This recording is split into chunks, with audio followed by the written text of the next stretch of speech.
Good morning, students. Good morning, sir. We all are gathered here to discuss about most important thing in our life, plants.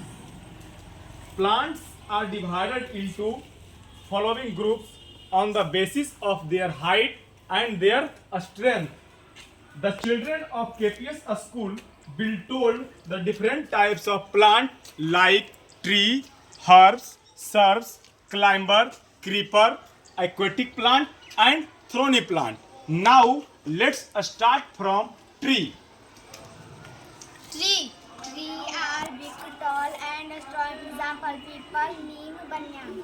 Shrubs. Shrubs are smaller than tree. They have many woody branches. Example: rose, cotton, tulsi. Herbs. Herbs are very small plants which have green and soft skin. Example: mint, coriander, marigold. Climber. Plants with big stem that cannot stand upright. Example: grapevine, pea, and money plant. Creeper. Creeper plant that grow along ground is called creeper. Example: watermelon, muskmelon, cucumber. Thorny plant. Thorny plant that has thorns and spines on them is called thorny plant. Example: cactus, aloe vera, date plant. Aquatic plant. Plant that live and grow in water. Example: lotus, water lily.